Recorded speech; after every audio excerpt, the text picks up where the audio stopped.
Olá, meus queridos irmãos, minhas queridas irmãs, uma grande alegria iniciarmos mais uma vez o nosso programa Testemunho de Fé. Aqui quem fala é o Padre Paulo Ricardo e quero acolher você para refletirmos juntos a respeito da Palavra de Deus e da liturgia que a Igreja nos propõe nesse domingo.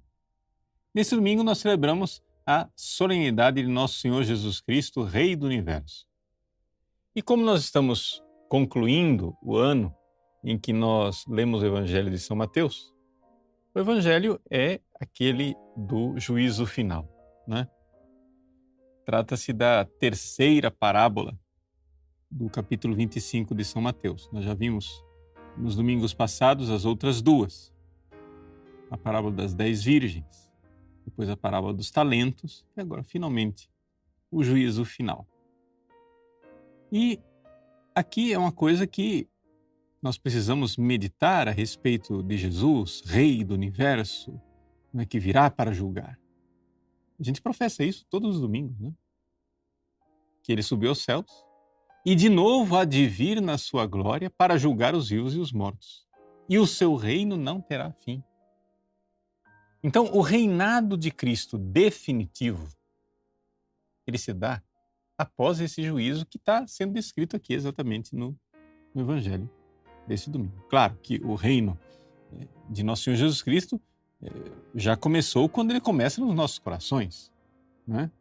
Ele começa também aqui no mundo quando as nações, os governantes aceitam o senhorio de Cristo e as luzes do Evangelho, mas o reino em plenitude, né, na sua glória, vai acontecer depois do juízo, desse juízo que está aqui colocado no Evangelho desse domingo. E ele começa recordando algumas coisas que são próprias da nossa fé. Quando o Filho do Homem vier em sua glória, acompanhado de todos os anjos, então se assentará em seu trono glorioso. Essa é a primeira coisa que a gente talvez não pregue o suficiente sobre isso. A vinda de Jesus será uma vinda gloriosa juntamente com os anjos do céu. Os anjos terão parte nesse julgamento. Assim como também, conforme a palavra do próprio Jesus, né, os apóstolos, os 12 apóstolos, os 12 homens concretos que receberam o Espírito Santo em Pentecostes, eles se sentarão também em tronos para julgar. E depois, em última análise, todos os justos serão também, de alguma forma, juízes. Mas, enfim, o que mais importa aqui é esse papel de Nosso Senhor, Verbo eterno, segunda pessoa da Santíssima Trindade, o Filho de Deus encarnado, que é quem vai realmente julgar. Este é o dia do Senhor. Nessa última semana do ano litúrgico, a liturgia, inclusive, aconselha aqueles que rezam a liturgia das horas, né, o breviário, a recitar como hino das horas do ofício o famoso hino de Tomás de Celano, Dies Irae, exatamente para lembrar aquele dia do julgamento, né? Dies irae, dies illa, solvet seclum in favilla, teste David cum Sibila. Então, esse é o dia da ira, aquele dia que dissolverá o mundo pelo fogo. É isso que nos disse Davi no Antigo Testamento. E isto que diziam as profecias até mesmo dos pagãos, da Sibila. Virá o dia do Senhor. E a gente negar que vai ter esse dia do Senhor, dia em que haverá o julgamento, é negar as Escrituras. Existem numerosíssimos textos, né, das Sagradas Escrituras, tanto do Antigo como do Novo Testamento, que falam desse julgamento. O Evangelho desse domingo é um exemplo deles, né? Agora, o que é este julgamento final? Bom, para a gente saber aqui, aplicar a coisa para a nossa vida, nós precisamos primeiro ter as ideias claras. Então, vamos atualizar aí o catecismo um pouquinho. O nosso catecismo nos diz que existem dois juízos. Um juízo particular e um juízo universal. Então quer dizer o seguinte: quando uma pessoa morre,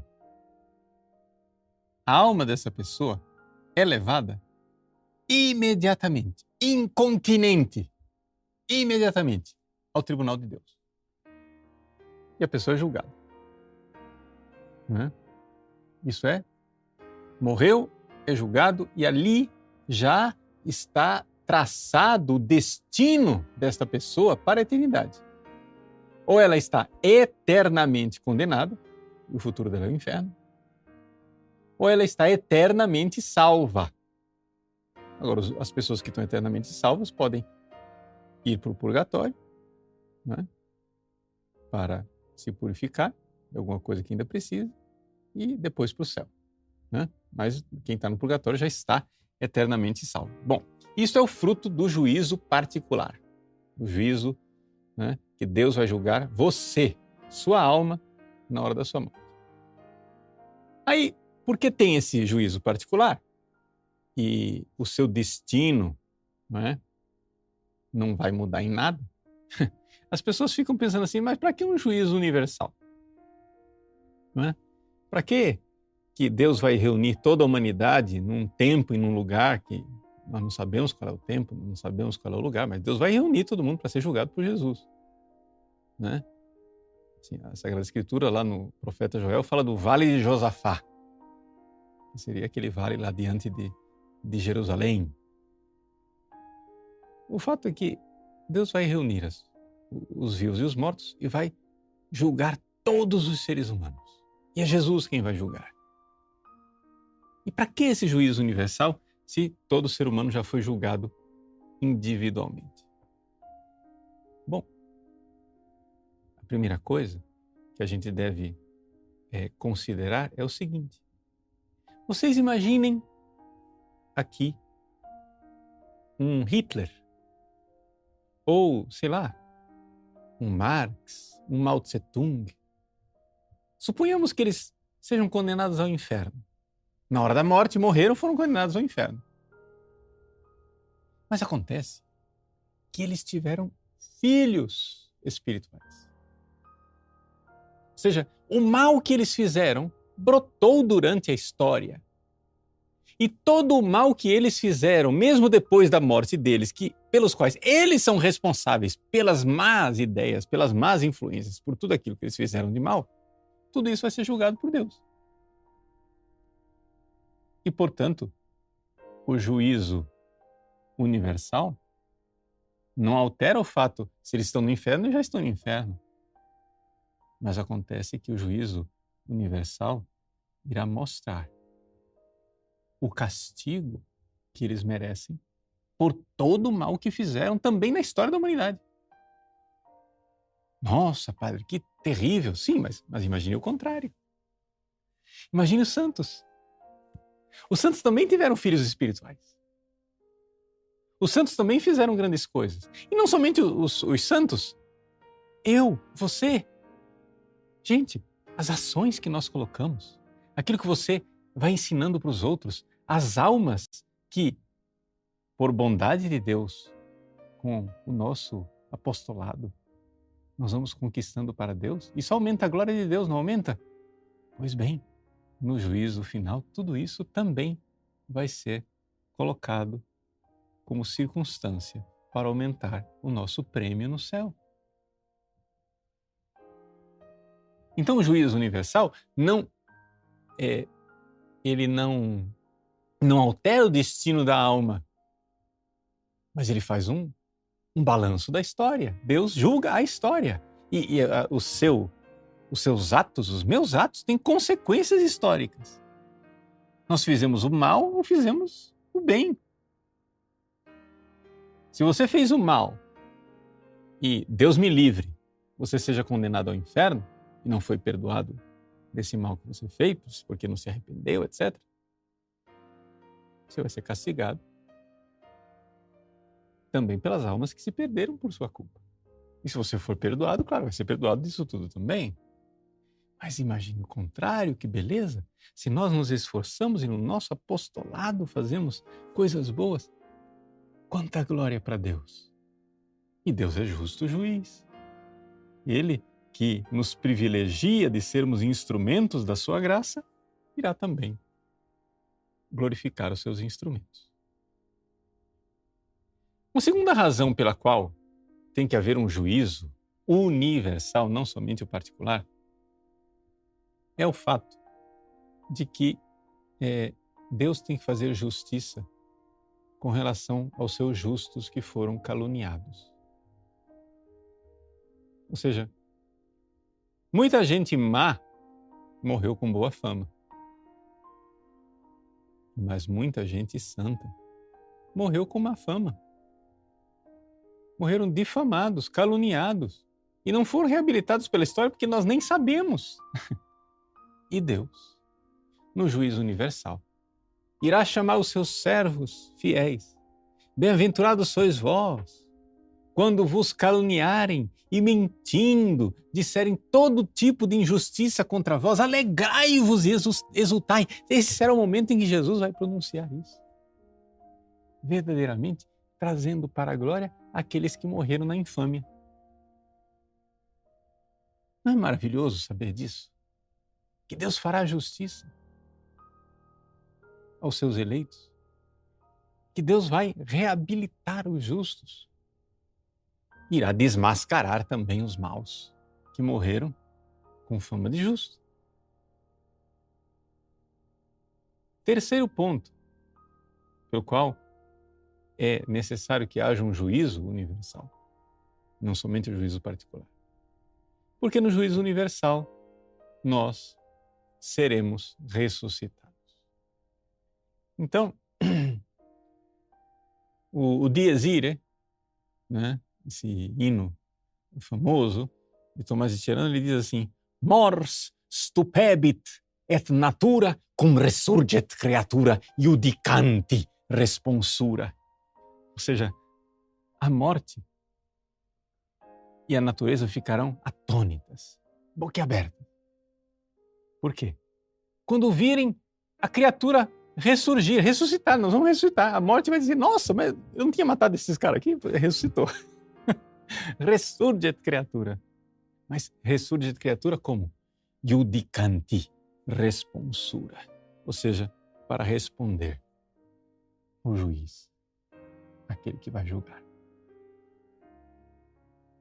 É como a palavra de Deus é tão tremenda que a pergunta de Deus já ressuscita. É como se Jesus sentado no trono dissesse: quem fez isto? E para responder, os mortos ressuscitam ao ouvir aquela pergunta. Iudicanti responsura. Nós vamos responder.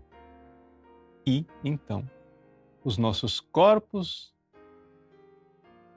se fizeram o bem. Quantas pessoas se penitenciaram, fizeram a caridade, ficaram noites sem dormir, jejuaram. Os nossos corpos que fizeram o bem receberão também a recompensa. Mas aquelas pessoas que, condenadas ao inferno, fizeram mal com seus corpos, terão castigo também no corpo. E essa é a terceira razão pela qual é necessário um juízo universal. Responsabilizar os corpos. A quarta razão pela qual é necessário um juízo universal é que Deus irá mostrar a todos a sua providência divina. Ao pensar nisso, eu me emociono enormemente. Por quê? Porque, gente, quem de nós, né, já não teve aquele momento de fraqueza, de dizer assim: meu Deus, por que isto? Por que aquilo? Meu Deus, por que vós permitis isto com a vossa igreja? Por que tanta impiedade dentro da igreja, tanta infidelidade? A esposa imaculada do Cordeiro tão desfigurada por gente incrédula. tão vilipendiada? Por que Deus permite isso com a sua igreja? Por que Deus permite coisas trágicas, né? Essas coisas históricas que nós estamos presenciando, conflitos ideológicos, guerras, fraudes eleitorais e companhia limitada. A gente está aqui rezando, pedindo a Deus, meu Deus, tem misericórdia. A gente fica pedindo intervenção divina. Aí depois a gente reza. E às vezes Deus ouve, mas às vezes vem o pior. Às vezes Deus não ouve. E às vezes acontece tudo o contrário do que a gente esperava. A gente pedia a Deus um bom pastor. De repente vem um lobo em pele de ovelha. Por que é que Deus permite essas coisas? No juízo final, Deus irá mostrar a sua providência. E vai ser lindo. E nós vamos entender tudo. Nós vamos entender que havia uma mão bondosa que guiava essas coisas. Agora para nós é confusão. Agora para nós é até tentação.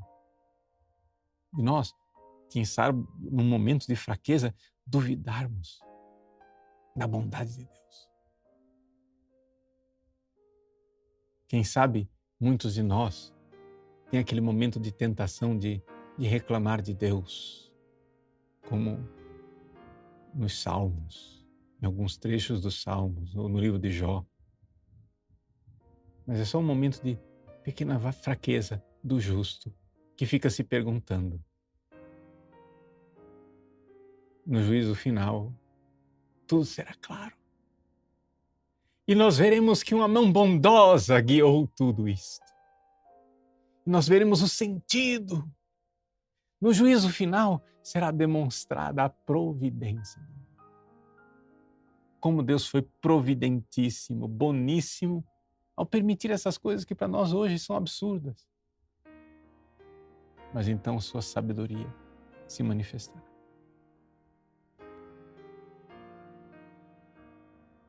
E finalmente, o juízo final. Quinto ponto. Ele irá servir para a consolação dos bons e para o terror dos maus. Por quê? Porque é o dia da justiça de Deus. E que bom que haja justiça. Nós agora vivemos o tempo da misericórdia. Vivemos o tempo da misericórdia de Deus. Meu irmão, minha irmã, ainda é tempo. Né? Enquanto ainda se disser hoje, como diz o Salmo. Enquanto se disser hoje, ainda é tempo de nós mudarmos o nosso coração e abraçarmos a misericórdia. Mas haverá um momento em que haverá justiça. E é bom que assim seja. Porque afinal, se não houver a justiça final, a última palavra não será do bem. A última palavra, a última gargalhada, será a gargalhada infernal dos demônios dizendo, tá vendo? Não precisava ter obedecido a Deus. Não precisava ter feito nada de bom, porque Deus não vai julgar ninguém. Está tudo de boa. Como Deus poderia ser bom se Ele no final não ouvisse o sangue dos inocentes que clama por justiça? Como Deus poderia ser bom se Ele não fizesse justiça a tantas vítimas, crianças inocentes, pessoas que na sua miséria, na sua impotência nada podiam fazer? Não, Deus fará a justiça e fará rápido, diz Jesus. Então esses são os 5 pontos do juízo final. Tudo isso serve muito para a gente alimentar espiritualmente nossa reflexão sobre a vida.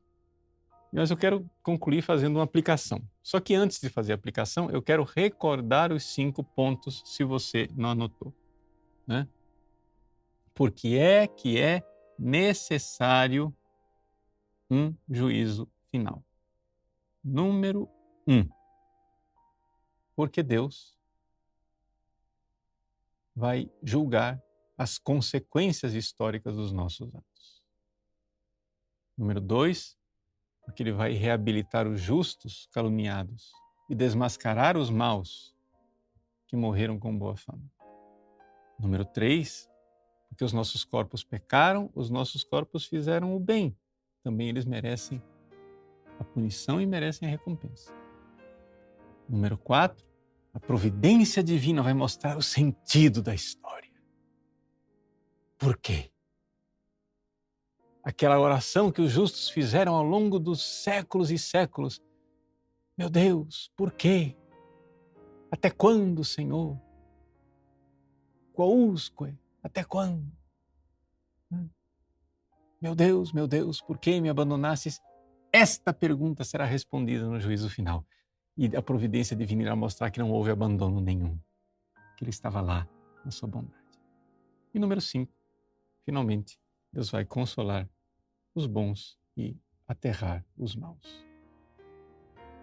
O que é que nós podemos aplicar nisso tudo na nossa vida no dia a dia? Bom, em primeiríssimo lugar, se a gente não tiver as ideias claras e boas, a gente não consegue rezar sobre essas verdades de Deus e crescer. Mas nós estamos começando o Advento. E iniciando o Advento, meu irmão e minha irmã, existe um pequeno juízo, que ainda não é o seu juízo particular e nem é o juízo universal, mas existe um tribunal de julgamento ao qual você deve comparecer para preparar um bom Natal. É a confissão. Muita gente tem medo de se confessar. Ah, meu Deus, eu tenho vergonha, eu vou me confessar, eu vou falar meu pecado para um padre, o padre vai saber meu pecado. Mas meu irmão, minha irmã, olha o juízo universal. Né? Nada vai ficar escondido. Né? Você tem que entender que diante de Deus, quando Ele sentar para julgar, iudex ergo concedebit, quid latet apparebit. Quando o juiz se sentar, tudo que está escondido aparecerá. Então não tem pecado seu que vai ficar oculto. Todo mundo vai saber um dia. Então vá agora. Procure o Santo Tribunal da Confissão. Não tenha medo. Porque nós estamos vivendo o tempo da misericórdia. É agora. Quando o padre se senta no confessionário, é o Cristo, misericordiosíssimo juiz, que com o seu sangue lava os nossos pecados. Então vamos preparar frutuosamente um Santo Natal com a confissão. Nós vamos começar o tempo do Advento, né?